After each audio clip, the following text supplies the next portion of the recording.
ప్రస్తుతం మనం మోత్కూరు మండలం దాచారం గ్రామంలో ఉన్నాము. మన పిచ్చిరెడ్డి గారి వరి పొలంలో ఉన్నాము. ఆయన పోయిన సంవత్సరం తనకున్న 10 ఎకరాల్లో మనసాయిలు వాడడం జరిగింది. ఈ సంవత్సరం కూడా ఎక్స్ట్రా 5 ఎకరాలు కలుపుకొని మొత్తం 15 ఎకరాలకి మనసాయిలు వాడడానికి మన దగ్గరికి వచ్చి తీసుకొచ్చారు. సో పోయిన సంవత్సరం ఆయనకి ఆ మనసాయిలు ఎలా పనిచేసిందో ఆయన మాటల్లో విందాము.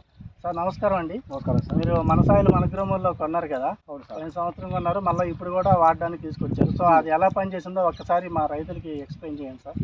సార్ ఇది మన గ్రోమోర్లోకి వెళ్ళిన హరిబాబు అనే మేనేజర్ గారు ఉండి, మీరు పెద్ద రైతు కదా, మనసాయిలు తీసుకోండి, ఇది మంచిగా గ్రోత్ ఉంటుంది, మంచిగా పనిచేస్తుంది, అవైతేనో గుల్కలు కలిపి అది చేస్తేనే ఏదైతే లిక్విడ్ కదా, నీళ్ళతో కలిపి ఒక బస్తాకు 1 లీటర్ కలపండి, 1 ఎకరాకి సరిపోతుంది అని చెప్పేస్తే, మరి పనిచేస్తాం మేము రైతులు, మళ్ళీ లాస్ అయితే మళ్ళీ మాకు ఇదే ఇదైతే అని అంటే, లేదు సార్ మీరు మమ్మల్ని నమ్మండి తీసుకోండి అని ఇవ్వటం జరిగింది.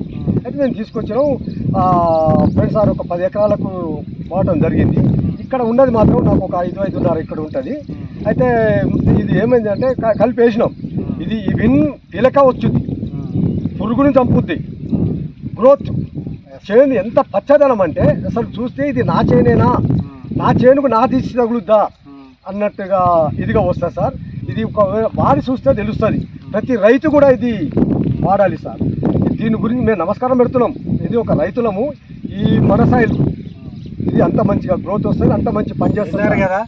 ఆయనతో పాటు ఆయన గ్రామంలో ఉన్న రైతులతో పాటు తన గ్రామాల చుట్టూ ఉన్న రైతులు కూడా ఫోన్ చేసి మనసాయిలు వాడమని చెప్తున్నారు. ఇక్కడ ఒకసారి చూడండి, పోయిన సంవత్సరము ఆయన రెడ్డి గారు మనసాయిలు తీసుకొచ్చి వాడిన బాటిల్ మనకి ప్రత్యక్షంగా కనబడుతున్నాయి పొలంలోనే.